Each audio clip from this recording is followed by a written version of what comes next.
Buenos días, buenas tardes o buenas noches, compañeros y licenciada, cual sea el momento en el que se encuentren visualizando esta presentación.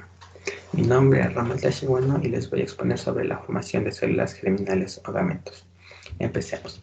La gametogénesis es el proceso de formación de gametos en las gonodas femeninas y masculinas, es decir, ovarios y testículos respectivamente. El proceso ocurre por meiosis a partir de células germinales. Gracias al proceso de meiosis, el contenido genético de las células sexuales se reduce de diploide 46 cromosomas a haploide 23 cromosomas.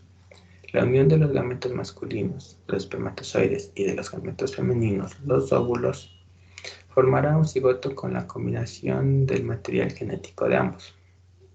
En el caso de los seres humanos, el proceso de gametogénesis se denomina de distinta manera en función del gameto final.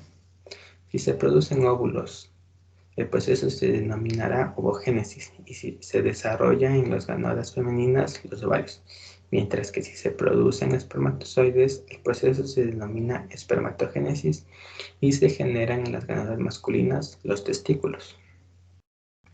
El proceso de gametogénesis ocurre mediante dos divisiones meióticas, denominadas primera división meiótica, meiosis 1, y segunda división meiótica, meiosis 2. En la primera división se separan los pares de cromosomas homólogos en los polos de la nueva célula, y en la segunda se distribuyen los cromosomas de cada polo en los núcleos de las nuevas células creadas por esta división. A continuación revisaremos estos procesos más a detalles, empezando por la espermatogénesis. Durante la espermatogénesis, los espermatocitos primarios pasan por la primera división celular de la meiosis para producir espermatocitos secundarios. Estas son células haploides. Los espermatocitos secundarios luego completan rápidamente la división meiótica para convertirse en espermatidas, que también son células haploides. Las 4 células haploides producidas a partir de la meiosis desarrollan un flagelo y una cabeza compacta para convertirse en espermatozoides maduros capaces de nadar y fertilizar un óvulo. La cabeza compacta, que ha perdido la mayor parte de su citoplasma, es clave en la formación de una forma aerodinámica. La pieza central del esperma, la conexión de la cabeza a la cola, contiene muchas mitocondrias proporcionando energía a la célula. La célula de esperma contribuye esencialmente solo con ADN al cigoto. La ovogénesis comienza antes del nacimiento y no se completa hasta después de la fecundación. La ovogénesis comienza cuando las ovogonias, que son óvulos inmaduros que se forman en los ovarios antes del nacimiento y tienen un diploide de cromosomas, pasan por la mitosis para formar ovocitos primarios, también con un número diploide. La ovogénesis continúa a medida que un ovocito primario se somete a la primera división celular de la meiosis para formar ovocitos secundarios con un número haploide de cromosomas. Un ovocito secundario solo se somete a la segunda división celular meiótica para formar un óvulo haploide si es fecundado por un espermatozoide. La célula de un óvulo que resulta de la meiosis contiene la mayor parte del citoplasma, 36 orgánulos. Por otro lado, el óvulo proporciona la mitad del ADN, pero también orgánulos, bloques que construyen de construcción para los compuestos tales como proteínas y ácidos nucleicos y otros materiales necesarios. El óvulo, siendo mucho más grande que un espermatozoide, contiene casi todo el citoplasma de un embrión en desarrollo tendrá durante sus primeros días. Por lo tanto, la ovogénesis es un proceso mucho más complicado que la espermatogénesis. Bueno, también les voy a hablar sobre la citocinesis. ¿Qué es la citocinesis? La citocinesis es un proceso de división celular a través del cual se divide el citoplasma de una célula para dar lugar a dos células hijas diferentes entre sí. La división del citoplasma se inicia y habitualmente en la telofase se produce un reparto del citoplasma y los órganos celulares.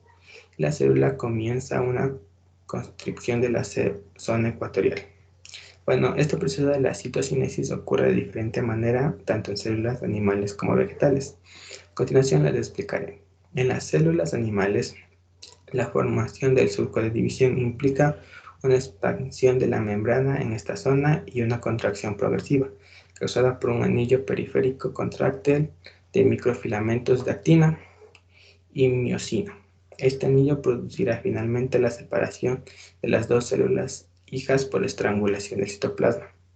En cambio, en las células vegetales el proceso es diferente, ya que la citocinesis no se produce por estrangulamiento, sino por la acumulación de vesículas procedentes del complejo de Golgi, que contienen elementos de la pared celular en la zona media de la célula. Posteriormente, las vesículas se fusionan y entran en contacto con las paredes laterales de la célula parental. De esta forma se origina un tabique o fragmoplasto que dará lugar a las membranas de las dos células hijas, separadas por la lámina media en el ecuador de la célula. Por último, se depositará la pared primaria y en algunos casos la pared secundaria, dependiendo del tipo de celular. Gracias. A continuación responderemos unas preguntas del taller. Primera pregunta. Si cada ser humano inicia con una sola célula, ¿cómo se convierte en un organismo con más de 1 billón de células? Bueno, la célula tiene la capacidad de dividirse y multiplicarse por división celular. De esta manera se obtienen diferentes células idénticas a la madre, con el mismo material genético, por supuesto. Pueden ser de tipo somático y forman parte estructural del cuerpo del organismo. De esta manera el organismo posee más de 1 billón de células. Segunda pregunta. Si todas las células tienen algún grado de contractilidad, ¿cuánta actina y misocina deben concentrarse y organizarse para que las células comiencen a considerarse de naturaleza muscular y no epitelial? Bueno, cada miofila contiene alrededor de 1500 filamentos de miosina y 3000 filamentos de actina para así considerarse de naturaleza muscular. Y por último tenemos la tercera pregunta que dice: si la sangre es un tejido de consistencia fluida, ¿qué son la linfa y el humor acuoso? Bueno, definiremos las dos. El humor acuoso es un líquido agudo y claro entre la córnea y el cristalino del ojo que nutre estos dos elementos. Y por último, la linfa es la sustancia de composición similar al plasma sanguíneo, la cual transporta los diferentes tipos de glóbulos blancos desde su lugar de formación hasta los orgánulos linfoides secundarios. Bueno, esto ha sido todo. Muchas gracias por su atención y su tiempo.